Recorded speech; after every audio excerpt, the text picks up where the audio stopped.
Well, guys, this is Mind a Mansion, and I'm Theo Gremminger, not the Podfather, and I'm joined by my co-host from First Class Fantasy, Billy Muzio. Billy, we're celebrating crossover week here at Player Profiler. It's pretty awesome that we're in these chairs today. How are you doing, my man? I'm doing well. Last night recorded your show, press coverage, with Maddie Kiwoom. Twice this week, Maddie and I have recorded now, and ready to rock and roll with you and Sean here on Mind a Mansion. Well, let that say no more, because on press coverage we bring people in and I give like a little bit of background and all that, but I'm about to go full Podfather here for crossover week. So go ahead and hit it, Billy.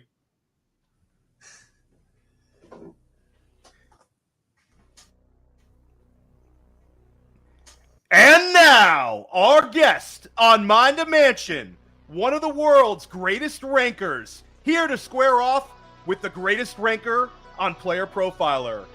Our guest today from the Action Network, Sean Koerner!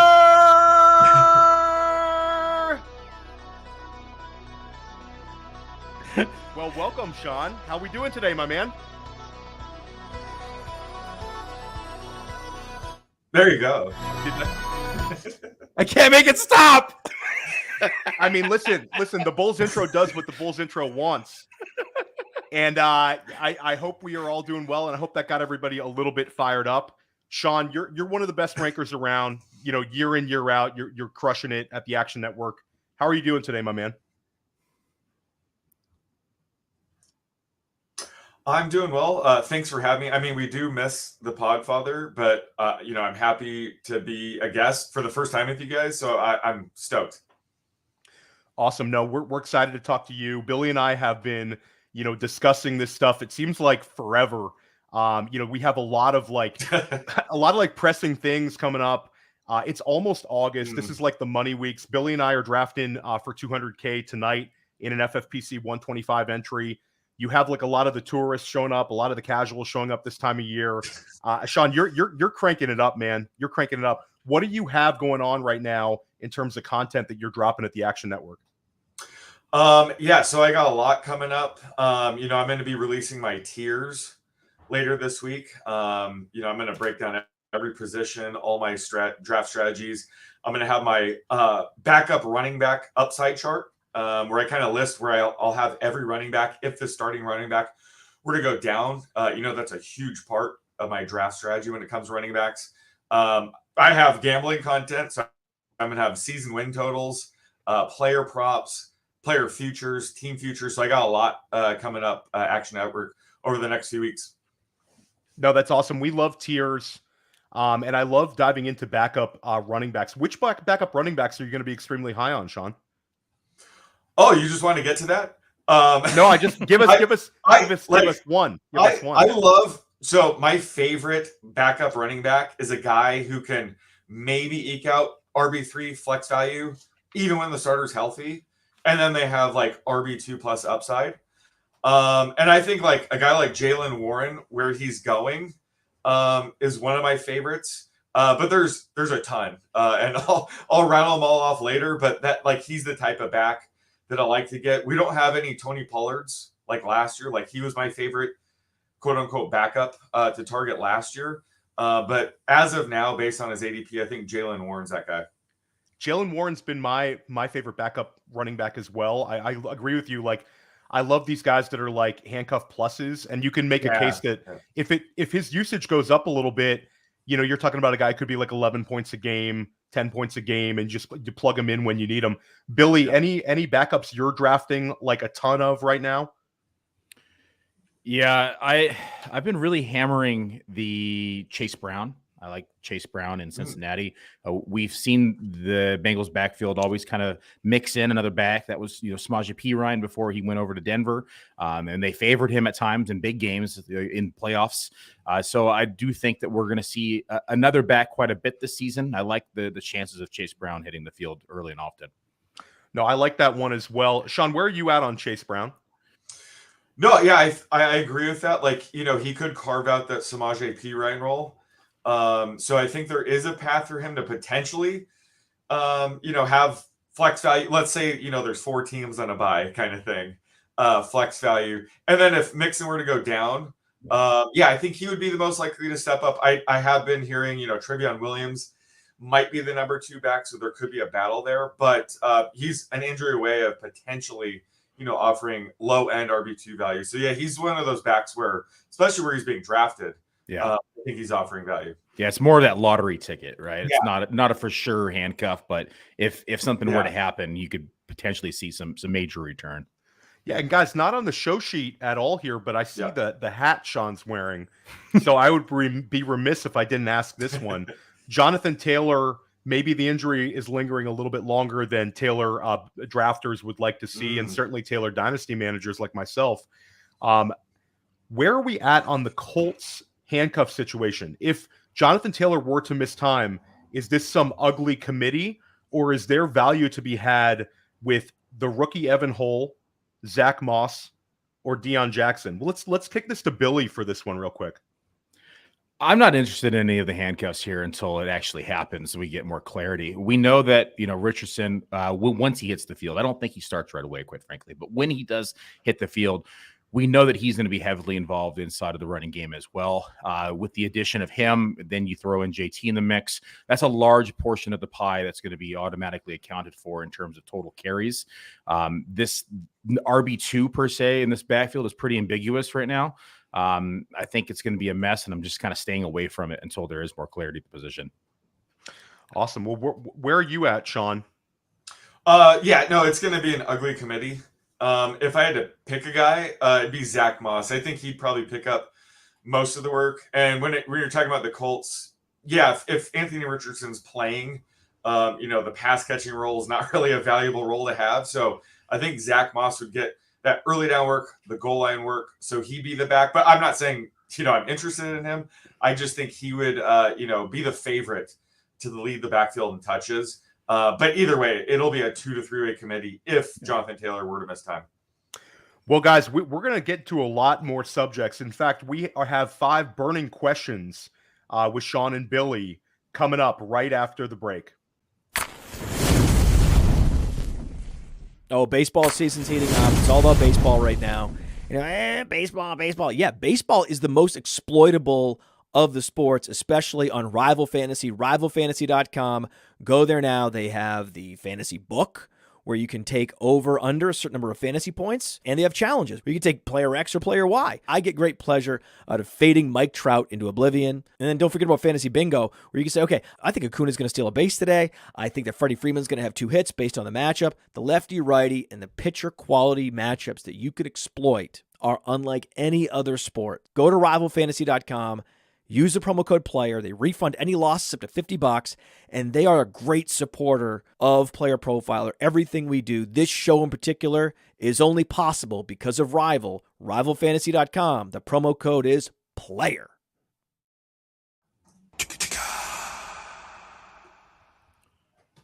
Billy, that was very professional on the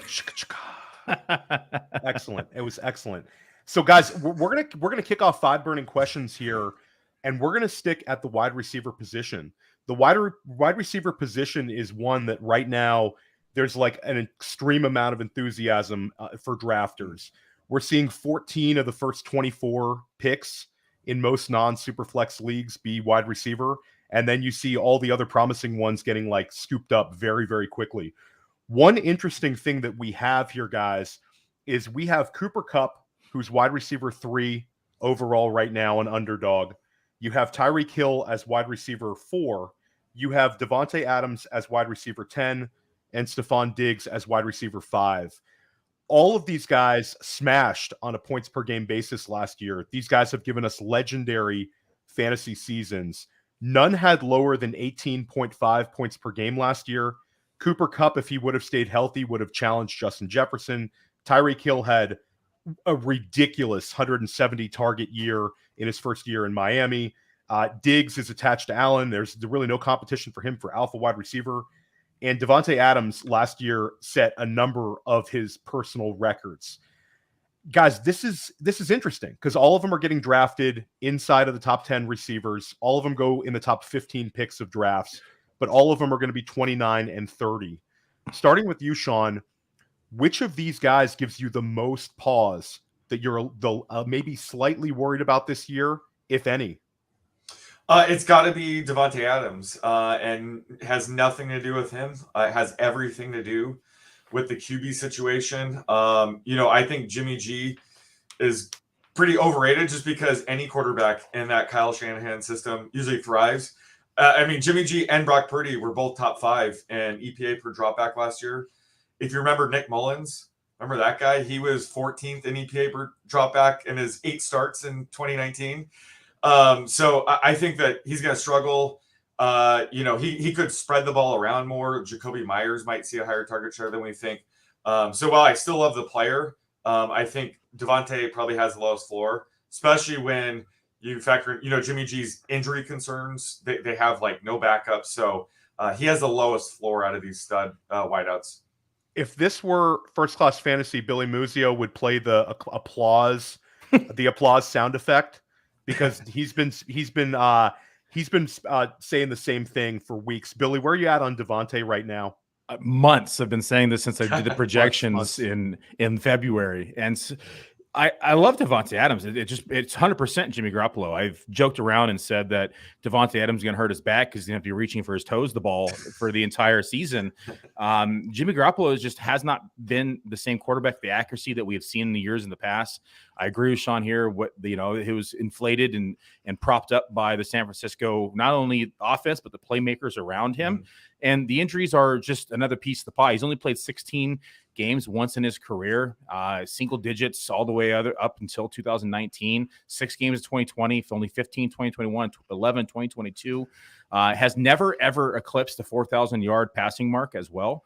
And I just don't think that we're going to see it this year in Vegas either. So love Davante Adams. Don't like the situation. It's a very simple anti-Jimmy Garoppolo argument, guys. It comes pretty much down to that. We don't really have any questions about the other 3 in terms of the offenses. We have a lot of questions in Vegas. So I agree with you guys. It's Davante Adams. I do think it reaches a point where if you can start drafting, like if there's more negativity with the Raiders, if Davante hits like the back end of the second round, Billy, I think I'm gonna take some shots, especially when we get to higher stakes drafts. Guys, I want to stick at the wide receiver position here, and we're going to touch on the Jacksonville wide receivers later on, but I wanted to get a quick OTC. Well, right now I'm seeing Calvin Ridley at wide receiver 16, Amari Cooper at wide receiver 17, and then Keenan Allen goes at wide receiver 19. So again, we see another pocket of older wide receivers, and all of these guys have significant draft capital.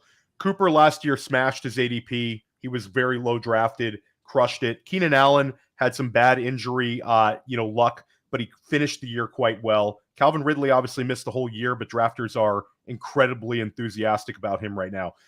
OTC, Sean, which of these 3 are you most into, and which of these 3 are you least into? I am most into Keenan Allen. I just love the floor he provides. If he's your second wide receiver, I think Kellen Moore is going to make this offense even more up-tempo, maximize Justin Herbert's skill set. So I love Keenan Allen in this range. I love Amari Cooper as well. So I would go with Ridley to be the guy of the most pause.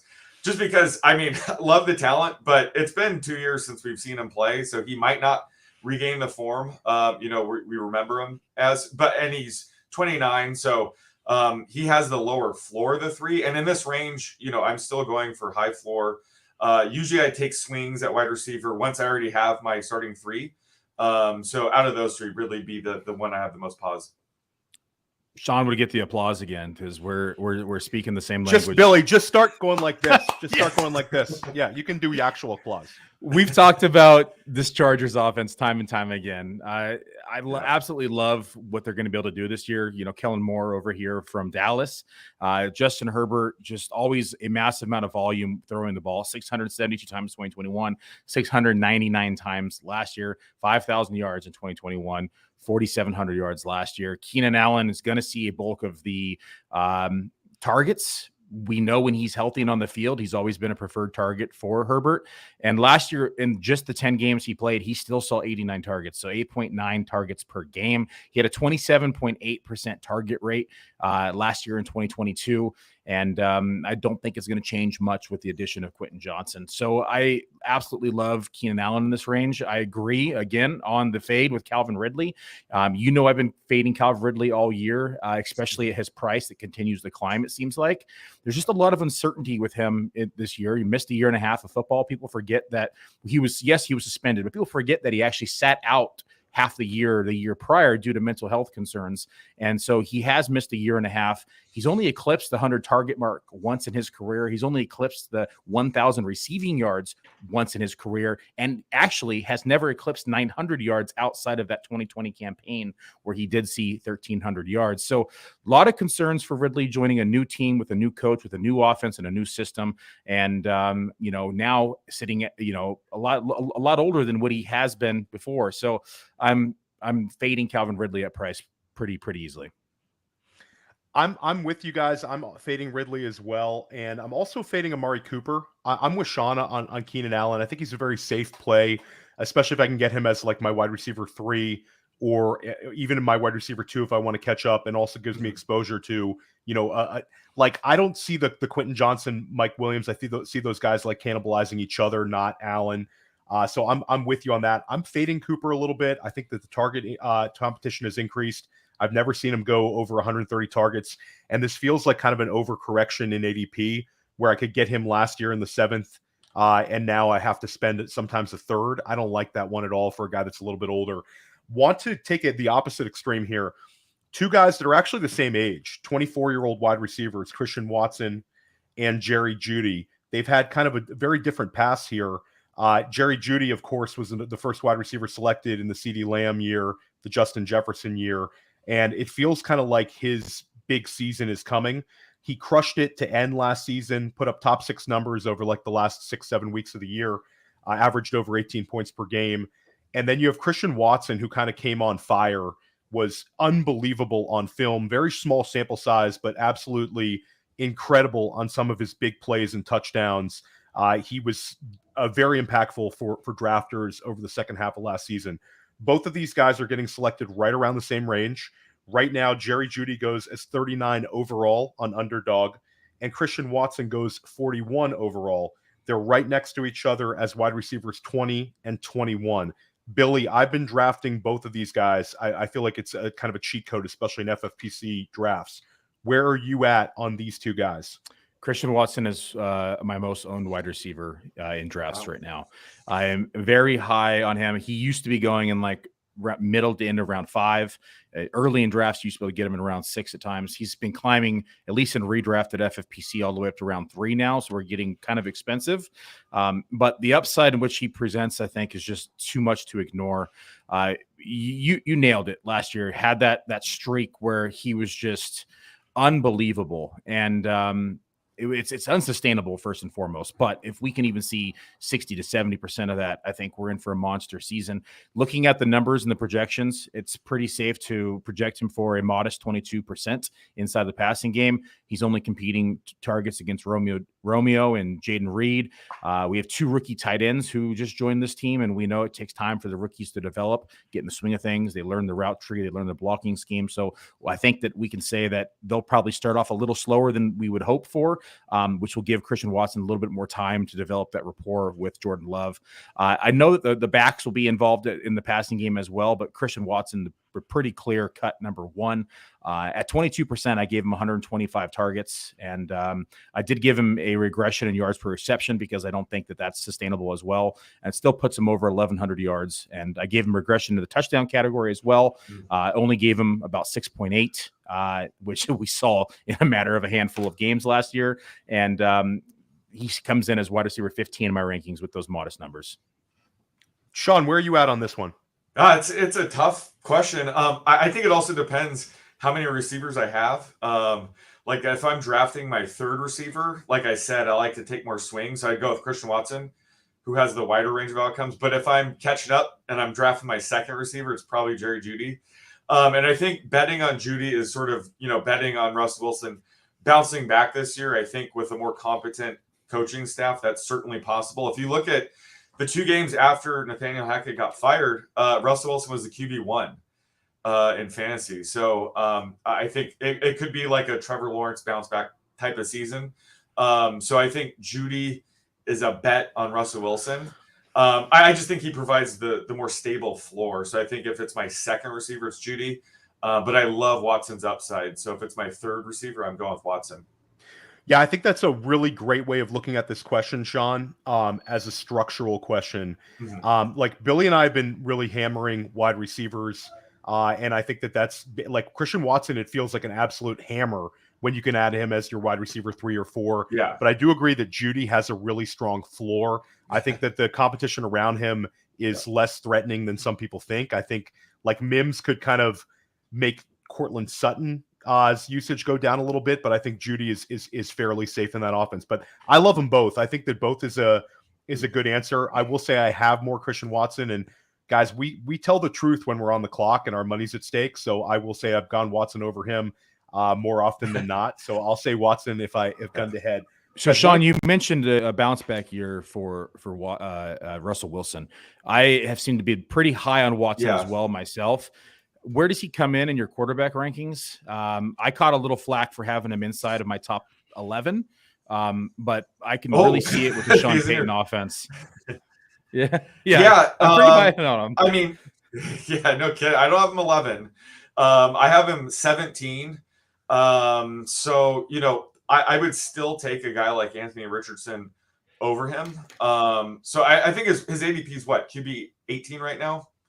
Yeah, which I think is his floor because he had his worst season ever was quarterback 18 last year. Exactly. So I think he's established a very high floor, but in that range, it depends again on the format. I rather take a swing on like an Anthony Richardson, but I would take Russell Wilson over Aaron Rodgers right now. Tua, I'm very concerned about the concussion, so I might consider him over him. So I could see how you get to 11 because there's really a big tier of quarterbacks once you get outside the top 10. So I could see that. But right now he's my QB 17. Okay. Guys, I love it. I want to talk about a couple of ambiguous situations, and we'll take them on the opposite end. Baltimore right now is an offense that's kind of in fuego. Drafters are really diving into Lamar Jackson, Mark Andrews. There's a big bet on Baltimore making a significant leap this season in the first year under Monken as offensive coordinator. But there is a little bit of indecision at the wide receiver position.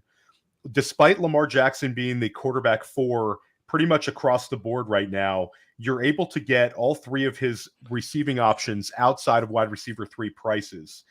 Right now, we're seeing essentially these guys are about the same price. You're seeing Zay Flowers as wide receiver 45. You're seeing Odell Beckham as wide receiver down to wide receiver 52 and Rashad Bateman at wide receiver 46. So 45, 46, 52. One of these guys is going to provide massive returns. There's a chance 2 could provide big returns based on their ADP. Sean, who is your preferred Baltimore Ravens wide receiver to select right now? Well, typically in these situations, I like to go with the cheaper guy. So I'll go with Odell Beckham here. And I think, again, we're talking about a range where we're just betting on upside. And I think he obviously has the most upside. He was a wide receiver that was on path to go, to the Hall of Fame. But injuries have derailed that. So if he's healthy and this offense is as pass heavy as I think it will be, I think Beckham would provide the most value just because he's going, last out of the 3. I know Bateman's entering camp dealing with injuries. So he would be the guy that I'm, projecting the highest. But I think in terms of just taking a swing on this wide receiver group, I'm going to have to go with Beckham. Billy, where you at? Real quick, Sean, where do you have their target distribution, like percent-wise? Do you have Odell leading the target share? No, I have Bateman for sure. I think where Beckham would have the edge is in the red zone. Like he's going to have a higher touchdown share. But I have Bateman clearly ahead. Even Zay Flowers, like I have Bateman the number 1 Flowers number 2, and Beckham 3. But I think Beckham's going to be the red zone target. So it's very close. I have all 3 tightly packed, in the lower 50s is where I have them all. This one was a tough one to kind of separate when you're kind of building out the target share tree for this offense. I have Bateman leading in target share, but it's like 17% versus Odell Beckham's 16%. So I have them both in that, early to mid range, 90 target range. I do have Bateman with slightly more yards. I have him with like a half a more touchdown than Odell, because Odell, was used a lot more in the red zone earlier in his career, but in the last few years, it has kind of fallen off. And I'm not talking about just the injury year, but prior going into the injury year as well. So I lean Bateman in this scenario. I do have some concerns though with the health and the foot and everything coming in.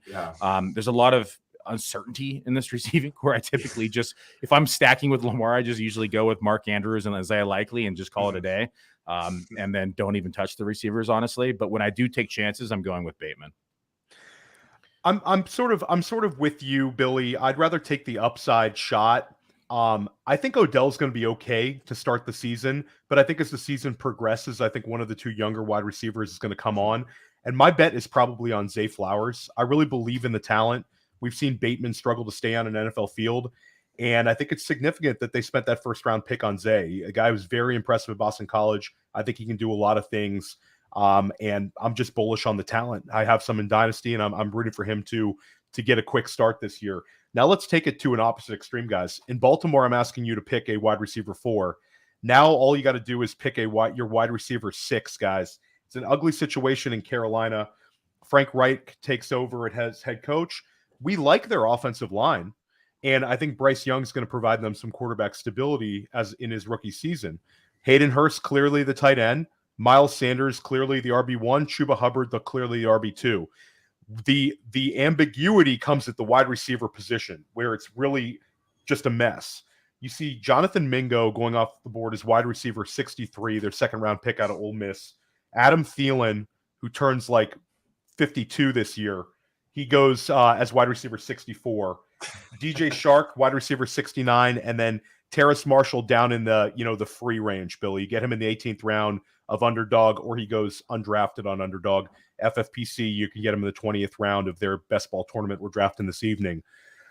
Okay, Sean, time to dumpster dive. Where are you at on this wide receiver core? Is there value to be had in drafting one of these guys as well?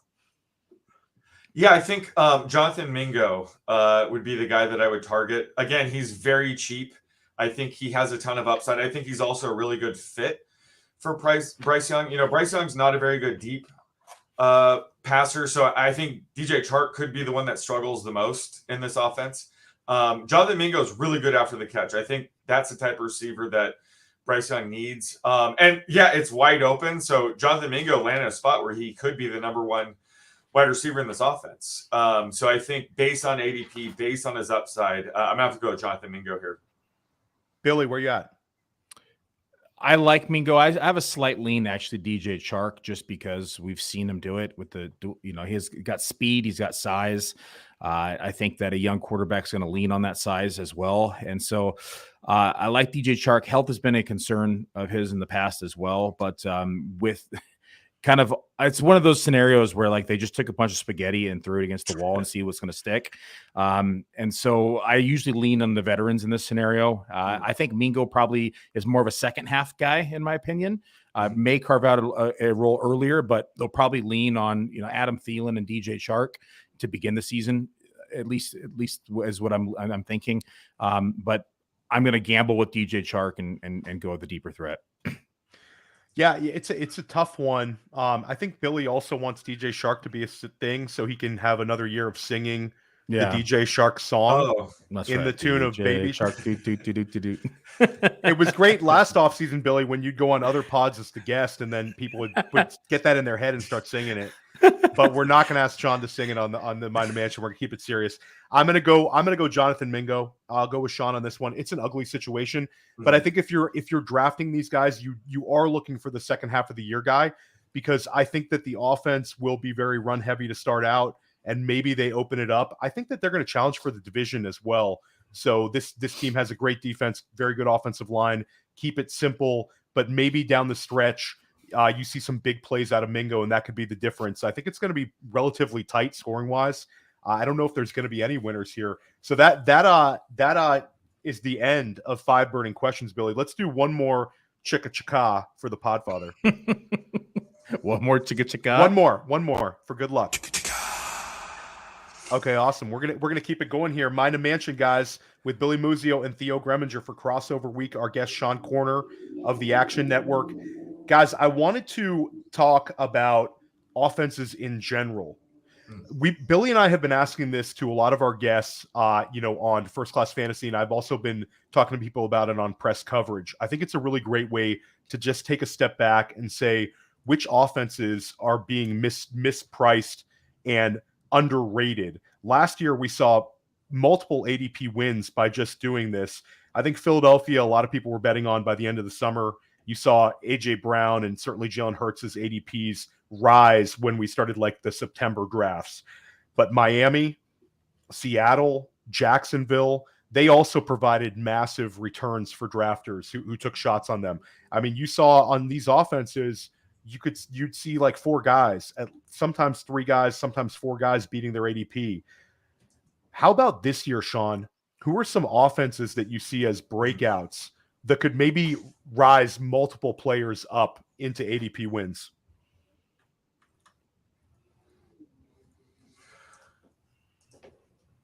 Yeah, so I have a comp for each team that you rattled off. So for this year's Eagles, I would say it's the Bears, just because they're giving Justin Fields a top wide receiver and DJ Moore. And heading into year 3, I think that's going to help unlock Justin Fields' ceiling, and it'll help the rest of the offense too. So I'm investing in guys like Khalil Herbert. Cole Kmet could benefit from having an added weapon. So the Bears are this year's Eagles, in my opinion. This year's Jaguars, I would say, is the Broncos. Again, it's a team that should bounce back with more competent coaching. So that's the Broncos this year. I think this is an offense I'm very interested in investing in. This year's Seahawks would be the Packers. I think it's one of those teams where everyone's super cheap. Jordan Love might not be as good as Geno Smith last year, but they could be good enough to have a lot of steals come the end of the season. And then this year's Dolphins would be the Ravens. I think this offense is going to be much more exciting. It's going to be much more pass heavy. So, we were talking about, Odell Beckham, Zay Flowers, Rashad Bateman. I think this is an offense where we finally can invest in receivers. So those are the 4 similar type of offense that I see heading into this year. I love the way you frame that. I want to just push back on one thing. With Green Bay, are you actively going after Aaron Jones and potentially A.J. Dillon as values right now as well? Yeah, I think I don't go out of my way, but they seem to fall in my lap quite a bit. I get Aaron Jones as the RB19 in a PPR format yesterday. A.J. Dillon's still one of those handcuffs where he can provide value even when Aaron Jones is healthy. But if Aaron Jones were to miss time, he's a solid RB2. So even he is providing value. I mean, it sounds like you guys like Christian Watson. I think, Romeo Doubs could be, a threat this year. Even Jaden Reed. So there's just some guys that you can get pretty much for free in this offense. So, yeah, I think every guy sort of at ADP is providing value in this offense. I don't think they're going to be, an elite offense by any means, but I think just as of now, it seems like everybody's left them for dead now that Aaron Rodgers is gone. So I think, all these guys are providing value at ADP right now. I love it. Billy, give us a couple offenses that you're really betting on right now. The 2 that stick out the most to me are the Steelers and, of course, the Denver Broncos. I like what the Steelers did. They went out and really attacked offensive line in the draft. They got Broderick Jones round 1. They got a blocking tight end round 3. They got another offensive line in round 7. We saw them really struggle on the offensive line front last year, which I think put a damper on their offense. Their defense was also really bad. I think they just kind of threw in the towel for the season, just chopped it up to some bad luck. From there, we know what Deontay Johnson has done in the past. Outside of his rookie year, has never been lower than 144 targets. Had some really bad touchdown variance last year. I think he's being severely underrated. underrated in drafts in 2023. We've talked about if he just had 4 touchdowns, he's probably going inside the top 20 at the position in draft rooms right now. But people are just soured by his 0 touchdown season. Prior to that, he saw 8 in 2021, 7 in 2020, and 5 in 2019. So I would bet my entire fantasy football entry fees across all formats that he'll have at least 1 touchdown this year in 2023. That being said, I think that they also have other pieces in this offense that's going to help them keep defenses honest and balanced. Najee is still going to be a big part of the offense. Jaylen Warren, we mentioned earlier at the top of the hour. Pickens is another person who's just huge contested catch player. Pat Freiermuth has really stepped up in a big way at the tight end position. I know they added Allen Robinson, not the biggest add in my opinion, but adds another weapon for them to at least lean on inside this offense. And then heading over to Denver, we mentioned Russell Wilson earlier as well. I like the entire new coaching staff that they just kind of wiped everything clean, started from scratch, brought in an offensive-minded coach. It's going to help Russell Wilson regain form and regain confidence. It's going to help the offense to click. There was also a time where we didn't see a lot of these weapons on the field together last year because of injury. So we either had Sutton injured, Jeudy injured, or we had Greg Dulcich injured. And so now we finally get all 3 on the field. We have Javonte, who's going to be eased into things. I'm expecting based on that injury. I know they say he's ahead of schedule, but everyone's very optimistic in July in football season. We'll see when the rubber hits the road and we're actually getting into week 1 if how ready he really is. My belief in the way that I've kind of mapped out the projections for this team is that they're going to lean early and often on the passing game. And they're going to alleviate some of that stress from the running backs as they lean on Jerry Jeudy, as they lean on Sutton, as they lean on Dulcich. And in that scenario, it's going to get Russ cooking. And if it works, they're going to stick with it. And so if that's the narrative that, at least in my head, that I've played out, if it works out that way, then I could see a pretty big year for Russell Wilson. I love what you had to say, Billy. I'll say, Billy, when we started doing this question in May, I was pounding the table for Cleveland, but the ADP prices have all moved up so much. There's really not any bargains there. And Njoku, Jerome Ford, all of those guys, Elijah Moore, are all steaming up ADP wise. There's no cheap Browns. So for me, Detroit, even though they're priced up, I think there could be a number of ADP wins. Amon-Ra St. Brown, I think, can beat his ADP. I think he can finish as a top 5 wide receiver and have a legendary season. I think Laporta is going to be very interesting. I like both running backs at ADP, and I like Jared Goff at ADP. But I think that the offense that people are sleeping on a little bit is the New York Giants. I think that one, Saquon Barkley can return big value at ADP, especially for the people that got him during the dip. I think Darren Waller is going to come back and potentially have a top 3 tight end season. And I think Daniel Jones is for me, is the last drafted quarterback that can finish as a top 5 quarterback based on his rushing ability. And I like betting on Brian Dable in year 2 to open things up. I know that there's a lot of jokes right now about the wide receivers and how they're all slot wide receivers, but he did go out and get his guys. They went and got Jalen Hyatt. They got Paris Campbell. They got Cole Beasley, and I don't know if these guys are going to do anything fantasy-wise, but I think stylistically they're first down makers, and I think that offense is going to move up and down the field. And I think Jones is a sneaky bet to get 850 yards rushing and just have that big special season. So that's a really fun one. Any thoughts on the Giants, guys? Yeah, of the 15 wide receivers, which one are you picking? I will go with wide receiver Darren Waller. Being lined up all over the field. I will go with the tight end, Billy. I mean, honestly, the one that I like drafting, a Hodgins, and then I like taking shots on Paris Campbell in the 18th round of best balls. Yeah. Just because I think they're going to get him the ball in interesting ways. They seem to like him. He could be a little bit more of a gimmick player, but I do think he showed a little bit last year, and obviously they went out and got him. And I think based on his career having such ups and downs in terms of the injuries, I think he signed with the Giants for a reason. I think that the opportunity was presented to him and he could potentially run with it. Again, his ceiling might be wide receiver 30, but I think he'll beat his ADP. Real quick, Sean, honest question. Do you have all 15 wide receiver spots on your projection sheet? Because I don't. Wait, there's only who they cut to get down to 15. Did they cut 30 guys? Because I have 50. No, my season long one, I do have a cutoff. Yeah. But my preseason projection sheet will have every single wide receiver. So, wow. but As of now, yeah, it's a juggling act. Which one of these guys is going to make the team? Yeah, I don't 0.5% here, 1% here. Yeah, I don't have any of these guys in my top 80, if I'm being honest. So we need some clarity to kind of narrow these down. So it's a mess. This is my least favorite team to project right now. Yeah, I agree. It's like where do you even like? It's like this guy gets 4%, this guy gets 3%, this guy gets 5.5. Does this guy get 5 or does he get 4.5? I agree. It's all Darren Waller anyway.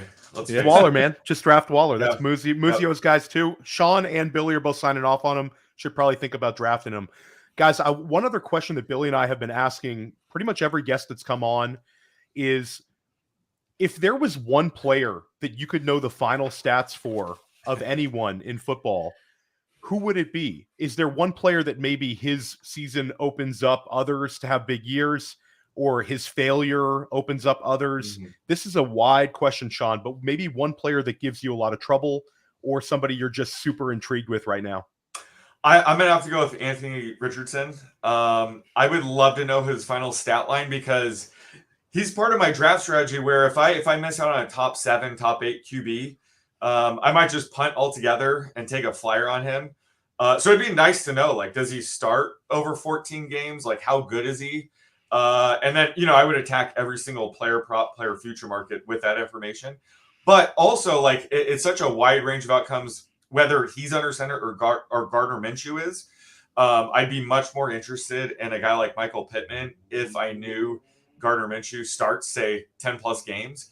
So there is a ripple effect with that. But I think just knowing Anthony Richardson's final line will help my QB strategy. Like, should I just punt it all together and take him because he's going to have a top 5 type season?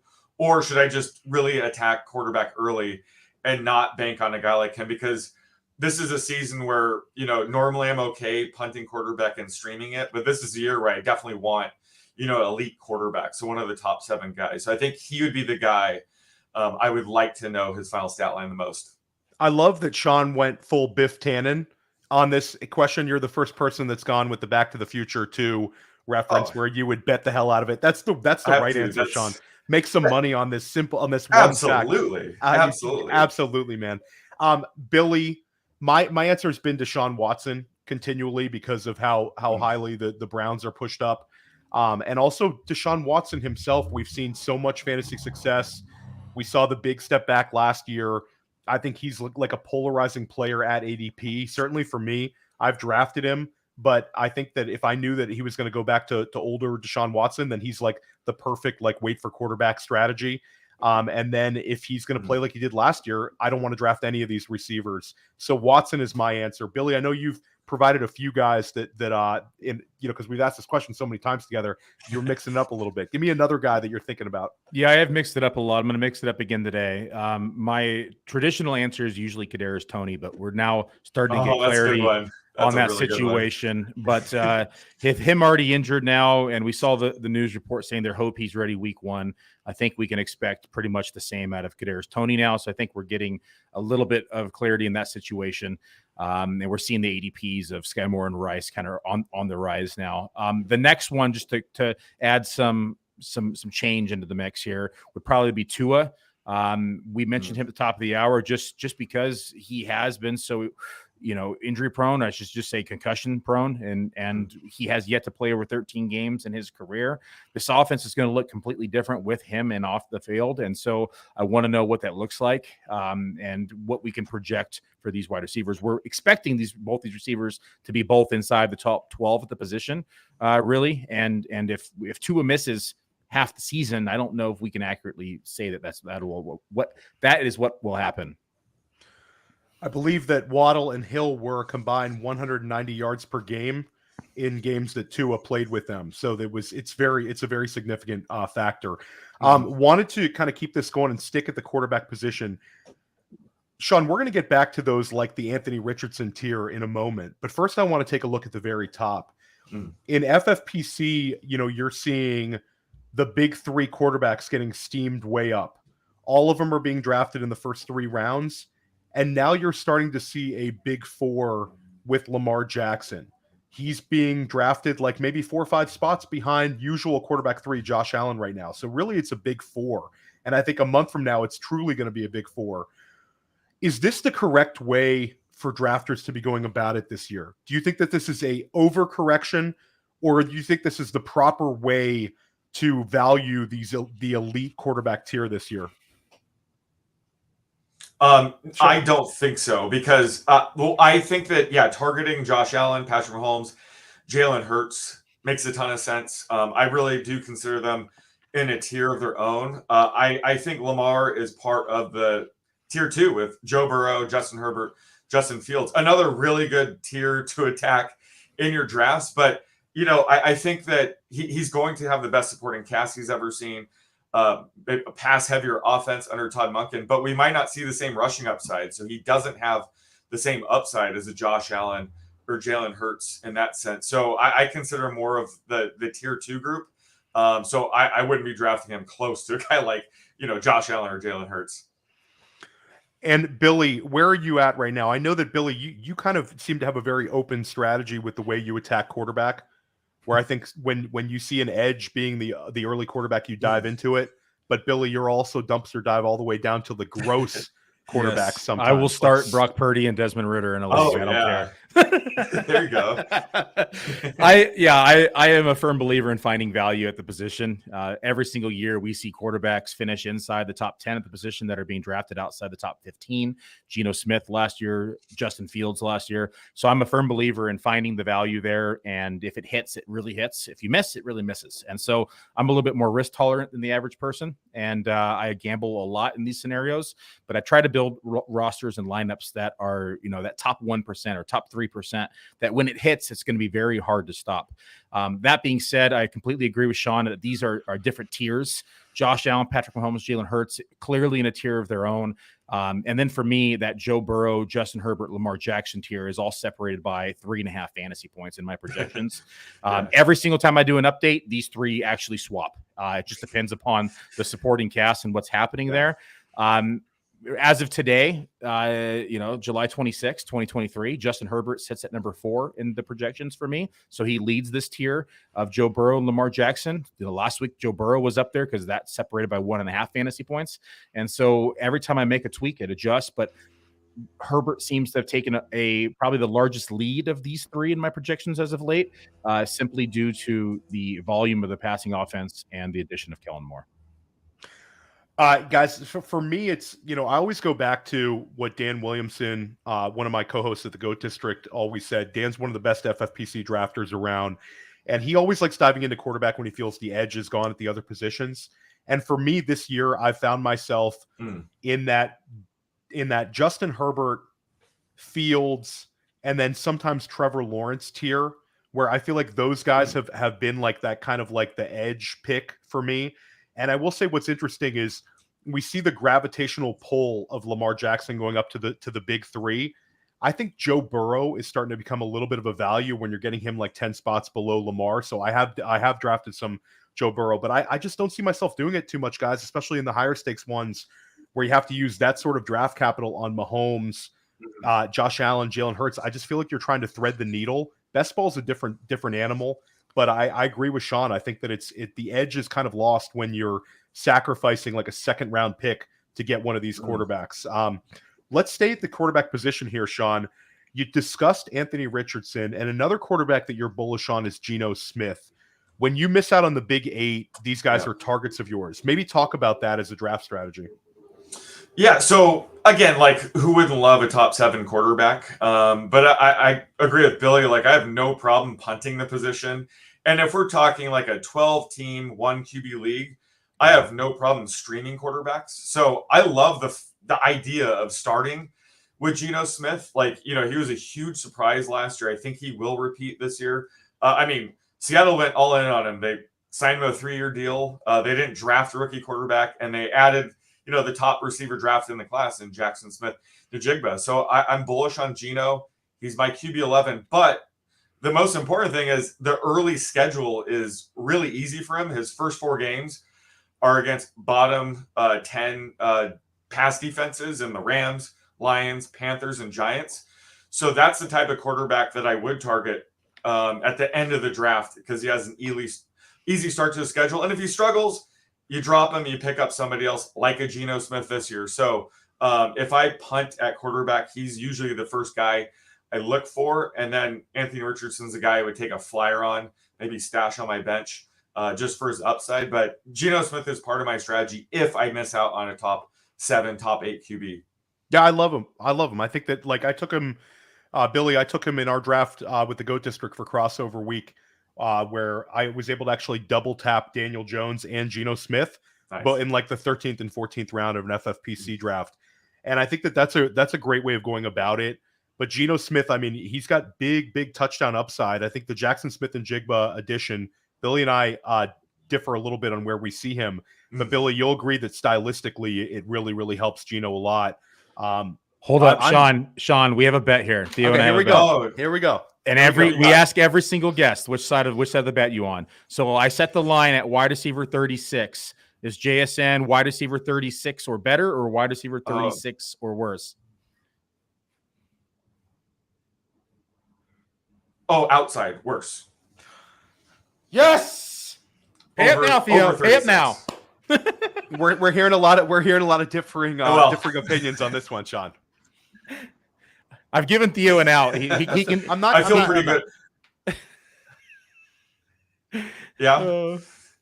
Guys, I mean, it's Billy's money, and we're gonna end up splitting a team with it. The one person's gonna pay for it, so we're gonna end up turning that 350 into like $1 million, Billy. So man, it's good either way. I mean, Sean's a pretty accurate dude when it comes to projections and rankings. Listen, I'm going. There's a lot of sharp money against me on this. Nelson Sousa, who was our guest, one of the best drafters in the country.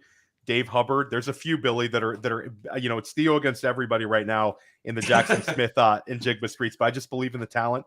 I believe that the talent rises. Billy, I want to pick your brain though on the Geno. Is Geno part of your draft strategy right now? Yes.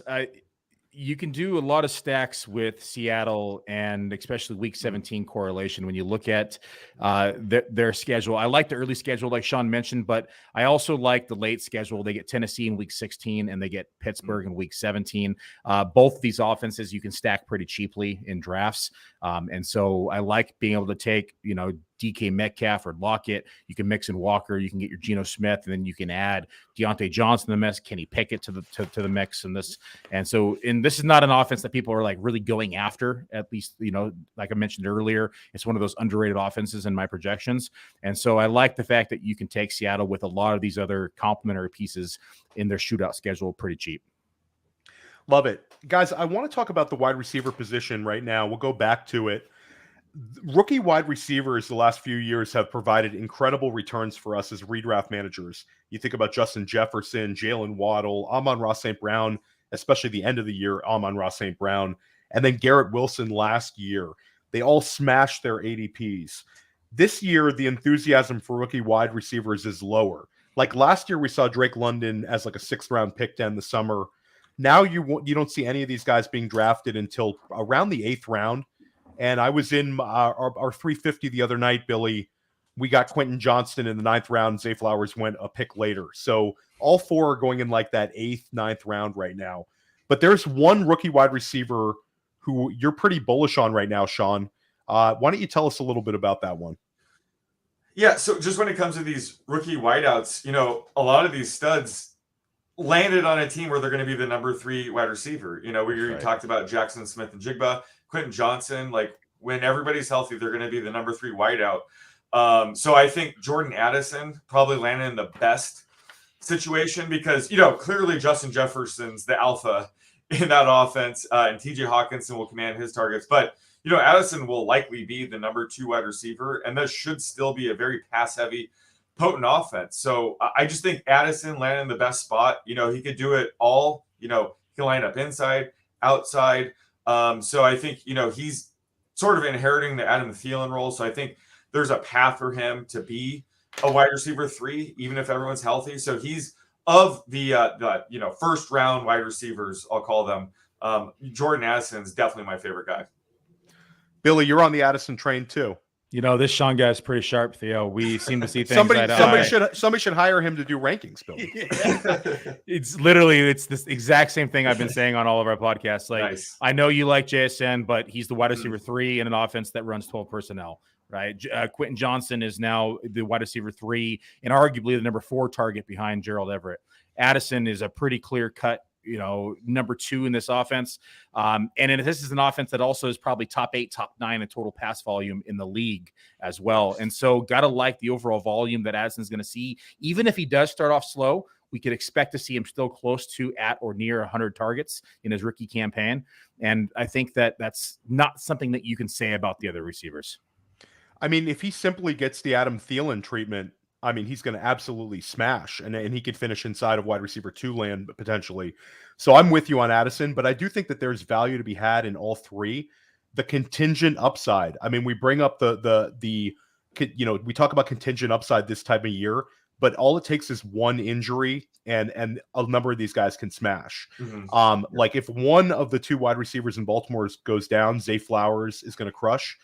If Keenan Allen or Mike Williams miss time, and for that matter, if Gerald Everett misses time, I think Quentin Johnson becomes a bigger thing. I love JSN. I do agree that JSN has the most target competition, but potentially the most talent. So I will say that, like, we saw all 4 of these guys go in the first round. We saw what NFL teams think of them.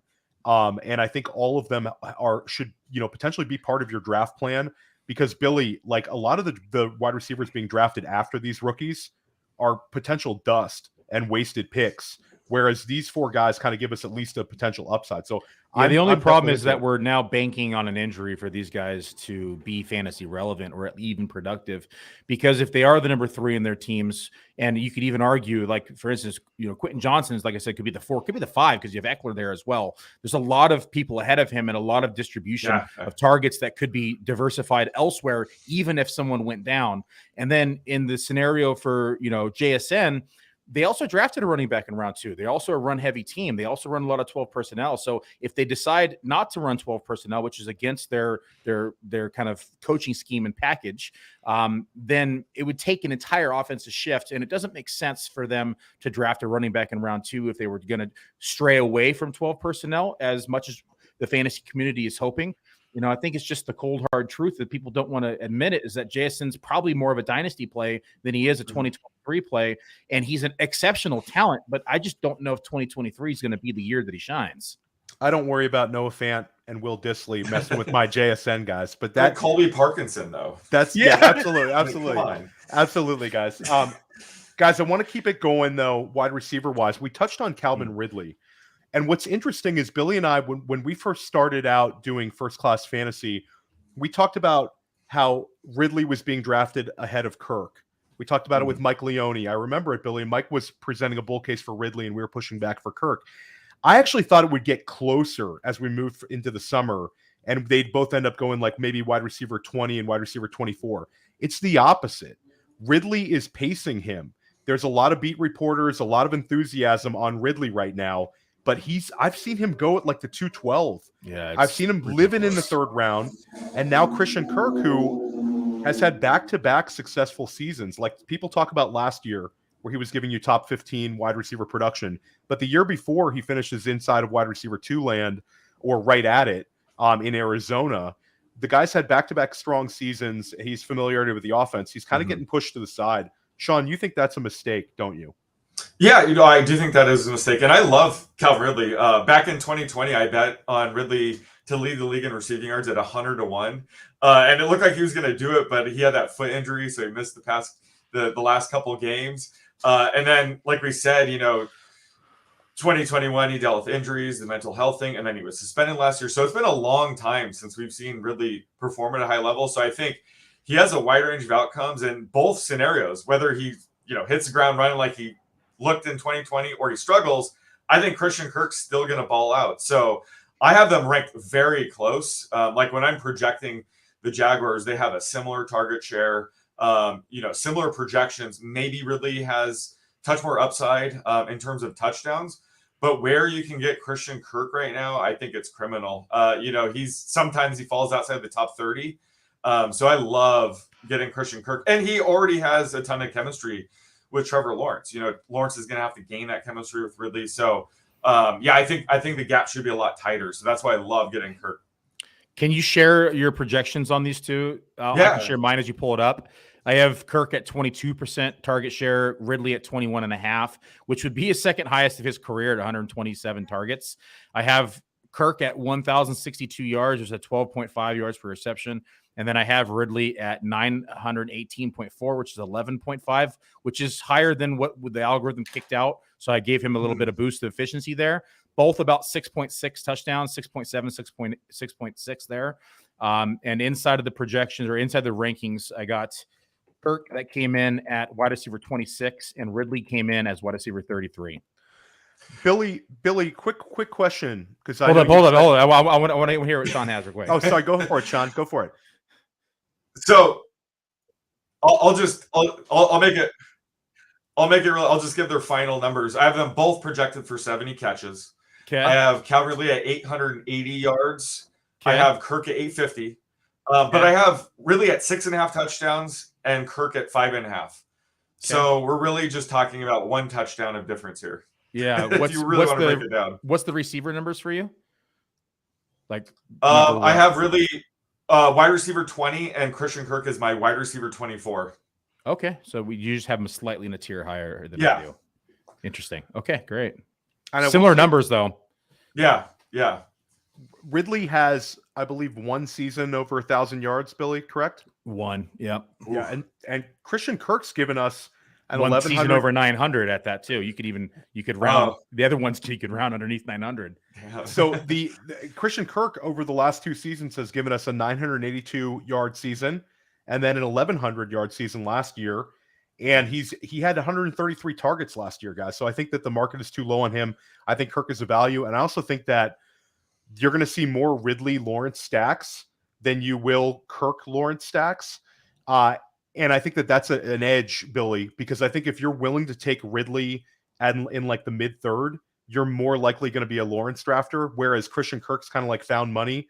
You can draft a Kirk Lawrence combination a lot more easily. So I think that's also a big factor, especially for tournament players.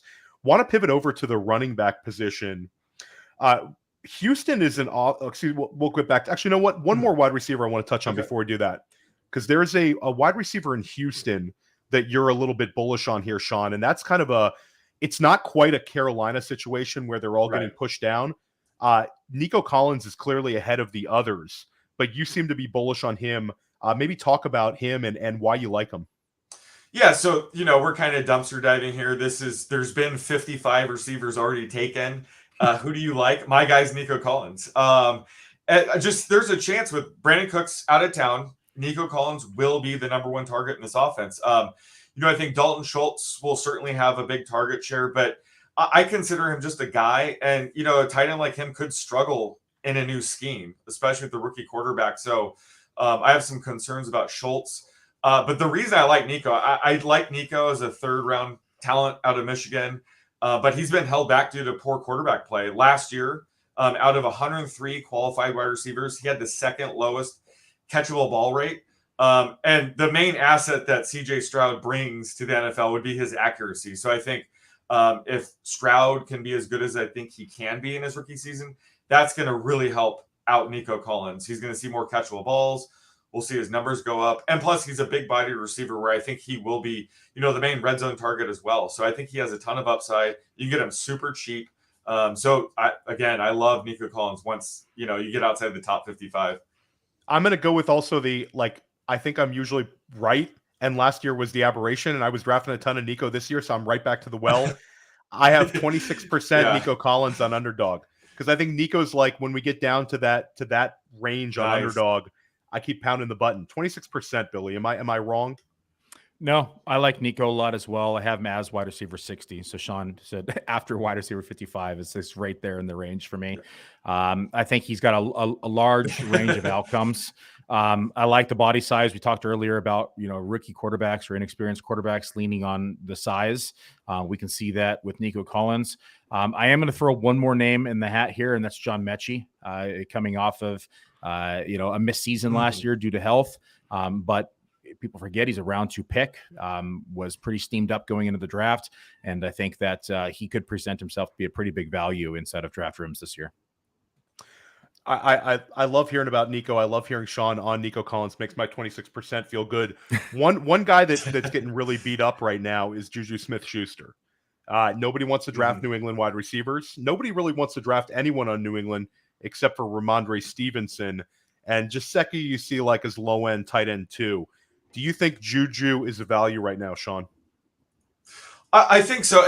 Now, he's not like my favorite wide receiver to target or anything, but we saw his ADP take a bit of a hit because it really looked like, the Patriots were going to sign DeAndre Hopkins. They were like even money in the betting market to sign him. So I bumped Juju way down. But now that DeAndre Hopkins is signed with Tennessee, like we have to move Juju back up. So he's right in my, wide receiver 40 range. So I think, he's a value. Last year, this offense was a joke. They had Matt Patricia and Joe Judge, trying to figure it out on the fly. They have a much more competent coordinator in Bill O'Brien this year. I think it's going to be a better offense. And, Juju could inherit that Jacoby Myers role and see a ton of targets. So he doesn't have like a massive ceiling, but where he's being drafted, especially now that we have DeAndre Hopkins clarity, I think he's offering some value. Billy, anything to add? Juju, man, his knee kind of scares me right now. I know he's still having some knee concerns. So that has me a little alarmed. I like what Sean said earlier. I typically go with the cheaper option here, and they just paid Davante Parker $33 million. I don't really like Davante Parker as a player all that much, but you can't ignore the fact that they don't really have any other weapons in this offense, and the fact that they paid him $33 million, which is still baffling me. But it speaks to the at least want to get him involved pretty heavily, and I think that we can expect to see him on the field pretty frequently. That being said, he's going in around like 18 and 19 at FFPC, which is pretty much free. I don't mind Juju. I'll take some gambles on him, but he's let me down in the past, and I just don't know. Yeah. Even if he does take over that role that Jacoby left behind, I think Jacoby probably did that role a little bit better. And I'm just not sold on Juju as a player anymore. I want to pivot over to the running back position, guys. Right now, there's a ton of enthusiasm for Jahmyr Gibbs. He's a player that I love, but his ADP is steamed up so high now, Billy. You're starting to see Jahmyr Gibbs going off the board as like RB12, RB13, pretty much on all formats. There's another running back, though, Sean, that you're very much into on Detroit, and that's David Montgomery. Are you into him because of his ADP, or do you think this is just a smash spot for David Montgomery? All of the above. His ADP dropping after the Lions drafted Gibbs makes a ton of sense. I mean, that was not good for David Montgomery's value. And I love Gibbs. I love his upside. But, I think he's really going to inherit that DeAndre Swift role with more touches. However, Gibbs, he's just shy of 200 pounds, so he's unlikely to see a lot of the short yardage, more importantly, goal line work. Even Alabama opted to use other backs in goal line situations. So that's kind of a clear sign that I think Montgomery is going to inherit the Jamal Williams role, which we saw produce 17 rushing touchdowns last year, 45 rush attempts inside the 10-yard line, which was 16 more than the next guy.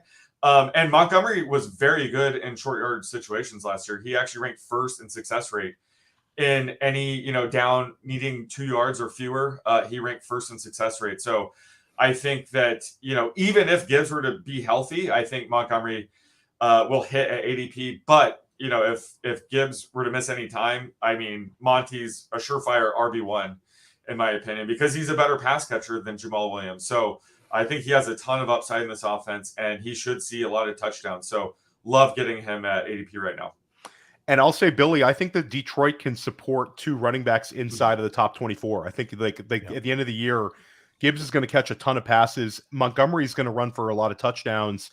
And Montgomery actually had his highest yards per reception last year. So he can do a little more than Jamal can, I think, as a receiver. So, Billy, where are you at on David Montgomery? Are you smashing the button when he's sitting there in the 7th round of redraft right now? This is my answer. There you go. Why not both? There you go.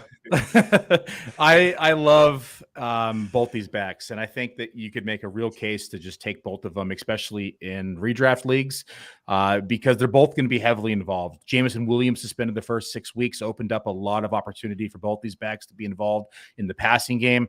They have one of the best offensive lines in football. We know that we're going to see success on the ground, and we can expect to see them, both heavily used in the red zone as they have different packages. Montgomery, again, one of those players that is always kind of undervalued and has the ability to catch the ball and run between the tackles. And so I think that he adds a good element to this backfield with the upside of Jahmyr Gibbs.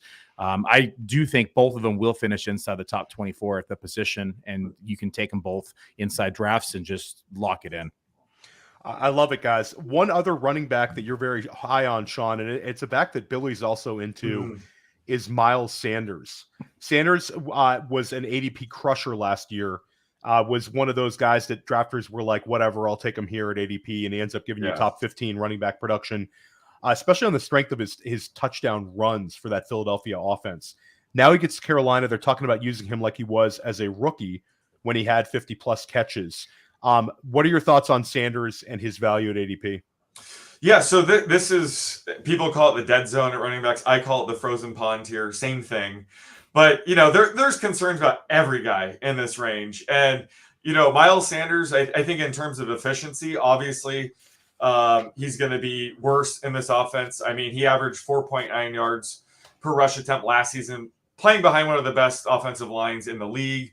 Teams had to worry about Jalen Hurts running the ball. So I'm projecting him closer to 4.3 yards per carry this year. But the overall volume should go up and kind of, even things out. So they didn't sign him 4 years for $25 million to be in some sort of muddling committee. So I think when it comes to Sanders, he's the guy I'm most confident in at least his workload in this range. And like you said, like they intend on using him as a pass catcher as well. And he has less competition for touches once they do get in the red zone. So I don't think he's like the sexiest play ever, but where he's going in this range, I'm just going for high floor, and I think he does provide that. And Billy, before you answer this, you were drafting a ton of him earlier on. Now you've seen the ADP creep up. How high are you willing to draft Sanders? I'll chase it a little bit further up. I just have so many shares at a discount because I liked the fact that he was going to a new team where they weren't going to be running the ball like Jalen Hurts did. And so we saw that dip inside Miles Sanders' production in the passing game the same year that Jalen Hurts took over as the quarterback. And because he doesn't check down a lot. And we know Miles Sanders had 50 receptions as a rookie. You add in a rushing quarterback, of course, those checkdowns are going to go away. Now you get a rookie quarterback who's going to be inserted into this offense. And what do rookie quarterbacks do? They check down. They target the tight end. They target the slot. And so I think that we can see those touches in the passing game for Miles Sanders boost, significantly more. I also had given him a pretty, discounted yards per carry, not quite 4.3, but I gave him 4.4. So I was right there, but when the algorithm kicked out at 5.07, I'm like, no, not with the Panthers. And so, but he makes up for that in the passing game pretty clearly here as a back here that's going to be utilized where he hadn't seen that the past 3 years. So love Miles Sanders and the team, love him as a player. I think he's a dynamic player overall. I'm actually excited to see what type of workload he gets in 2023 because there's a scenario where you could say that he's going to be, a top 15 back. I don't have him ranked as such, but you could definitely see it be that scenario. I think that's one thing, Sean talked about the frozen pond, or we'll talk about the dead zone or whatever you want to call it. Like this year, you've got to kind of adjust because the dead zone starts later and there's values to be had and your opportunity cost has gone down for drafting these guys, Billy. Instead of having to use a third rounder on Miles Sanders, like if we were drafting 10 years ago and Miles Sanders had double-digit touchdowns and he got this big contract and he was running back 15, he'd be getting drafted a lot higher than this. Yep. Now you're able to get him in like the 5th and 6th round. So we have a number of intriguing backs that have gotten pushed down here to like this 5-6 turn. Who are you most into, Sean, between J.K. Dobbins, Alexander Mattison, Miles Sanders, and Cam Akers? These guys go RB 18, 19, 20, and 21. They're all right in the same range in pretty much any format you draft. This is their underdog ADP. Miles Sanders for sure, for all the reasons I already mentioned. I'm more confident in his overall volume than the other guys. I mean, all these guys have concerns, but I think Miles Sanders has the fewest. And if you're drafting this range, maybe you took Kelsey early, you took receivers. I think it's critical to invest in a higher floor, and I think Sanders provides that. Who is the worst pick of these four?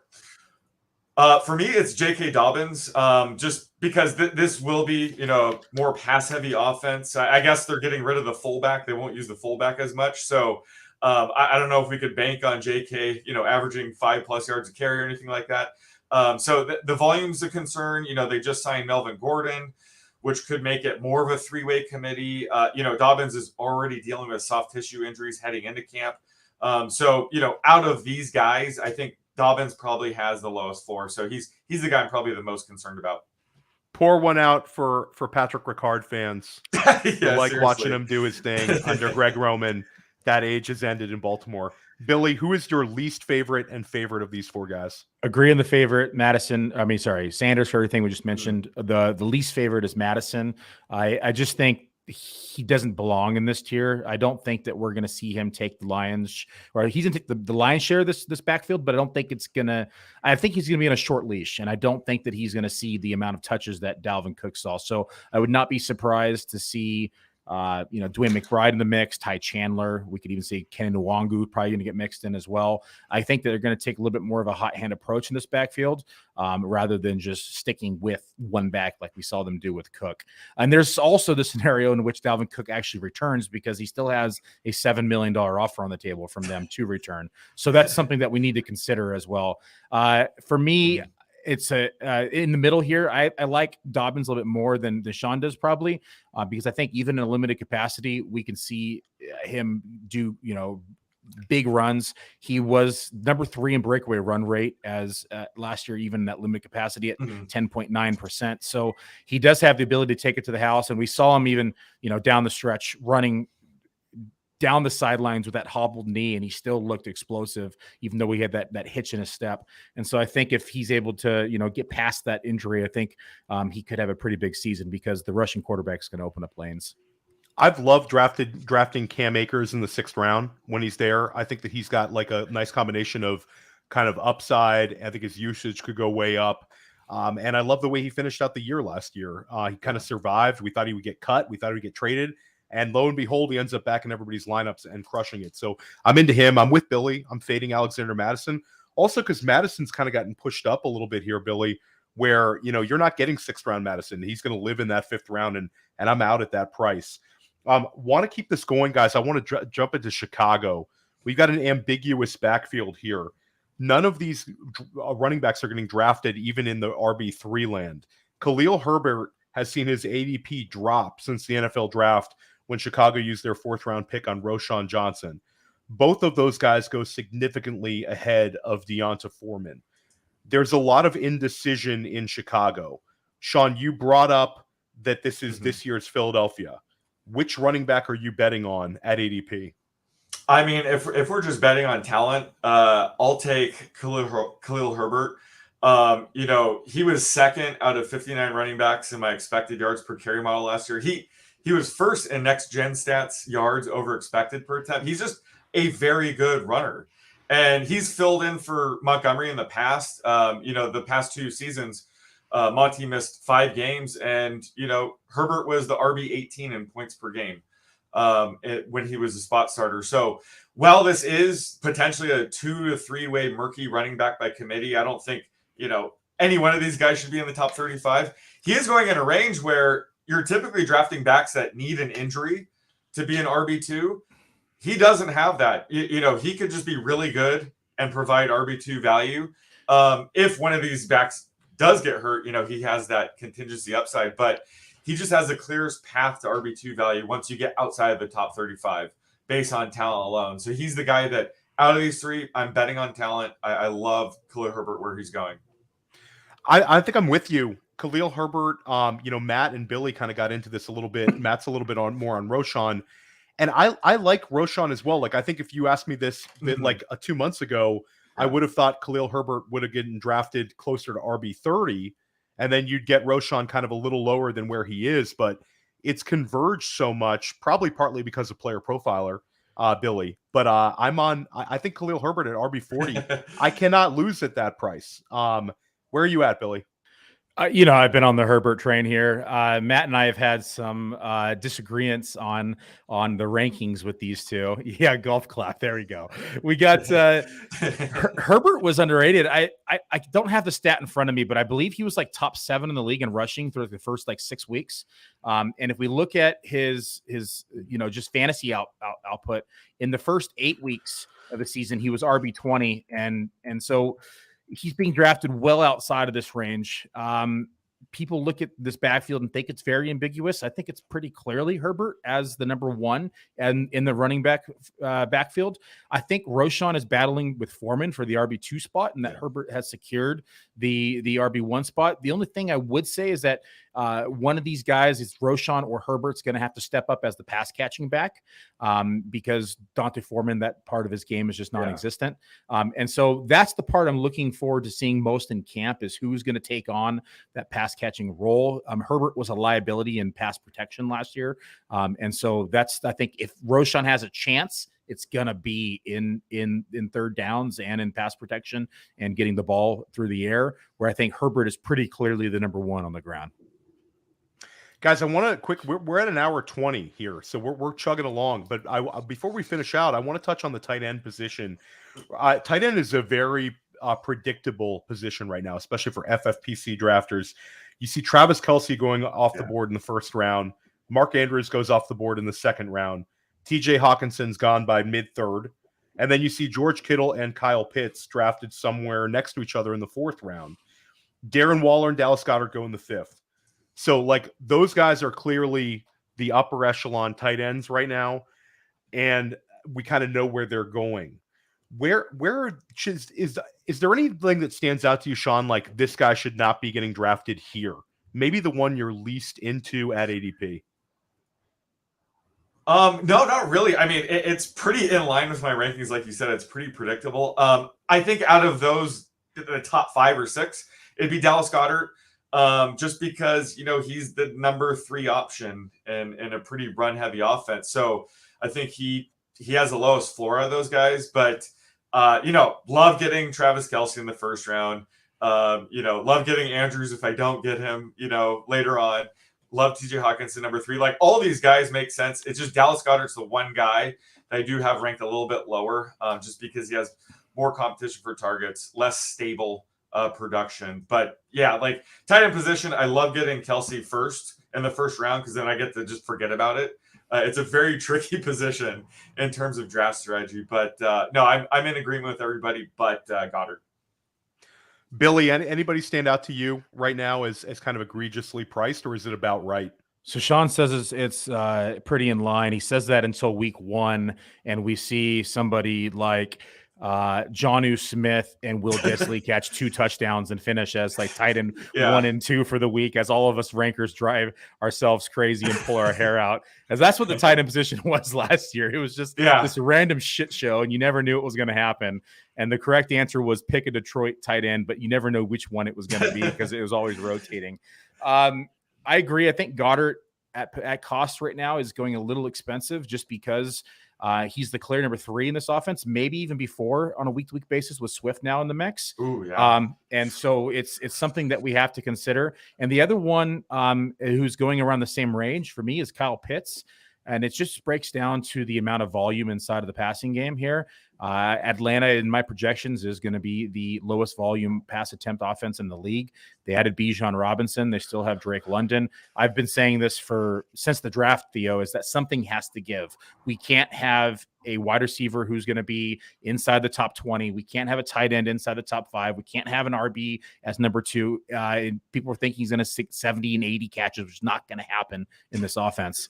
And so something has to give unless Desmond Ridder just comes out of nowhere and significantly outperforms expectations and any model that we had built on his successor, I should say, his opportunity from last year.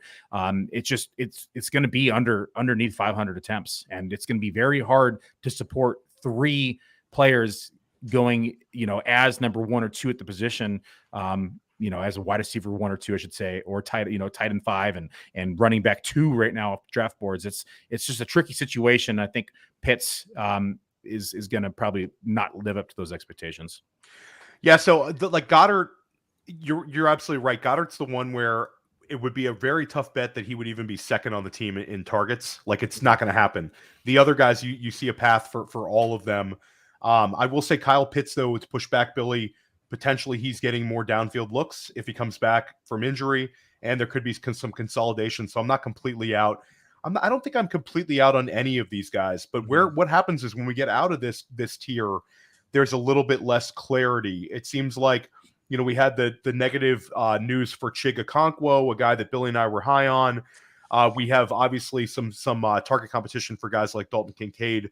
But there's 2 tight ends that you're into, Sean, at ADP, and that's Tyler Higbee and Greg Dulcich. Yeah. These are guys Billy and I have discussed for a while. I know these are targets of Billy's as well, and they're hard not to like at ADP. I mean, Higbee's tight end 15 right now on Underdog. He had 108 targets last year. How high do you have Higbee, Sean? I have him really high.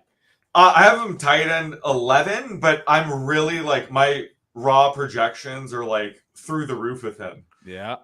So if I really let it fly, I mean, he might be in my top 8. If I'm he's number 8 for me. Oh shit! Yeah, I'm saying if I let it rip, because he is clearly the number 2 target in this offense. Yeah, absolutely. Gone are the days of Cooper Kupp, Brandon Cooks, Robert Woods as the wide receiver trio. Now it's Cooper Kupp, Van Jefferson, and I think Tutu Atwell. So it's, Higbee's just soaking up all those non-Cooper Kupp targets in my model. And his ADP is creeping up. I think it's maybe tight end 13 now, but it's still too low. So I think if I don't land one of the top 6 tight ends, I have no problem punting, and getting Tyler Higbee where he is right now is just a steal. So yeah, I could see how you can get him at tight end 8. Yeah, I let it fly. Like I said earlier at the top of the hour, I'm a little bit more risk tolerant than the average person. Yeah. It shows my rankings as well. That's why I'll finish week number 1 week and then number 60 the following week. It's because I take a lot of calculated risks, and if you look at just the game log from Tyler Higbee, people will say, oh, well, he saw a lot of targets when Cooper Kupp went down. It's no, well, he saw a lot of targets when Cooper Kupp was active as well. Yeah. And even more in the beginning of the year. And so I love Tyler Higbee this year. Clear number 2 for me as well. The argument now begins at number 3, if it's Van Jefferson or if it's going to be any of the other receivers, a Tutu Atwell, Puka Nacua. But there's not a lot of competition for targets, and it's not like anyone in this backfield is also a target hog either. And so Higbee, to me, pretty clearly the number 2 option, and I love where he's been going. It's my most owned tight end, and my number 2 is actually Dulcich. So I love to hear you say that as well. Yeah, he's going to play that Joker role. Yeah, no, I love Dulcich. I loved him heading into last year, and I mean, he missed, I think, most of training camp, the entire preseason, wasn't able to even suit up until week 6, and he still crushed. Yep. Despite Russ Wilson's struggles. I mean, Dulcich, 16 of his 55 targets last year, run catchable. So if Russ Wilson, bounces back this season, he's going to be even better. So those are my 2 favorite tight ends. If I miss out on a top 6 or 7 tight end early. You had to have loved. I mean, we don't want to get too hyped about Dulcich because we're going to move his ADP here, guys. But Sean Payton literally put him in the same sentence as Reggie Bush, Darren Sproles, and Alvin Kamara, and said he's our Joker. And he said that he can line him up and find advantageous matchups. And he said the Joker player for us is not a receiver. It's either a running back or tight end with exceptional ball skills, and then you work matchups. And then he talked about all those guys, and he said those were all unique players, not just in the running game, but they had passing game skill sets that allowed you to do multiple things. And I think Greg does too. So it's what are you doing, Sean Payton? And last time Sean Payton told us to draft somebody, essentially, it was Michael Thomas, his rookie season. So we have to listen. Some guys lie, but Sean Payton, when he's hyping a guy up, it usually delivers. So I'm with you. Both those guys are great values. Guys, we're at $1.30 here. Sean, you were awesome. This was awesome getting a chance to pod with you. Big shout out to the Podfather for having Billy and I fill in for his shoes today. This was really, really a lot of fun and truly an honor. Let everybody know where they can find you and your awesome work. So you can find all my work at actionnetwork.com. We also have our free app. I do it all, like fantasy football content, sports betting content. I'm still attacking baseball as we speak. But yeah, you can find all my work at actionnetwork.com and check out our podcast with me and Chris Raybon, the Fantasy Flex. But everything's at actionnetwork.com. Awesome. And then Billy Muzio, you recorded press coverage yesterday, where I believe was it a co-hosting thing, or did you take the guest seat and Matty Kiwoom went for it? Or I took the guest seat, Matty Kiwoom took the host reins, and I had him host the Dominators I was drafting in the FFPC Pros vs. Joes, so that way I could focus on the draft. So we had 2 recordings this week. This is my last of the week. I get to enjoy the weekend. I'm going to go float the river, drink some wine with the wife and have fun with the kids this weekend. And then, tidy up some of the rankings because there's been a lot of moving pieces this week. That's awesome. And stay tuned for that episode of press coverage. It's dropping in about 20 minutes here, right on on Player Profiler YouTube. And then, you can look for the Podfather is going to be appearing tonight on the Dynasty Roundtable. Matt's also going to be appearing on Trade Gods. That's going to be very cool to see. I'm going to be hosting the Dominator for Billy later this week with Mike Shop and Adam Krautwurst of the Deep End. And then we have a Sonic Truth special tomorrow. Tune in, and you're going to see Alan Sislowski of RotoWire hosting the Sonic Truth special, not with Matt and I, but with Jax Falcone of the Undrafted and Memphis Young of the Dynasty Warzone, 2 of the best Dynasty minds out there, period, all chopping it up. That's going to be awesome. And then even more goodness, tonight, Billy Muzio and I are drafting a live first-class fantasy $125 best ball draft. I think we might win $200,000 right before your eyes tonight, Billy. Man, that last team that we draft is going to be hard to beat. We're the only Jamar Chase and Garrett Wilson team in the tournament. Correct me if I'm wrong. We have Chris Olave in the 3rd round there, so we do. Yeah, and Joe Burrow came back at the end of the 4th. Yeah. We ran pure, but this tonight's Theo and Billy are going to run pure as well. That's not going to be on live. Billy and I are not doing that. We're not going to have we're going to talk openly. Yeah, you snipers and get the hell out of here. You guys can forget it. You're not going to be able to snipe us.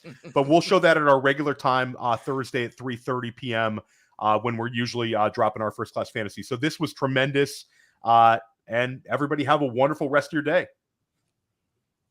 Hey, I want to take a moment to thank you for tuning in. It's important to me that all of our media be free. This is only possible because of you, allowing a true independent sports media enterprise to thrive unlike any other in the business. So please subscribe to the All In Package to continue to make all of this possible, to ensure that all of our stats, information, data, content is available to you, especially you, the people that get the site and get the show.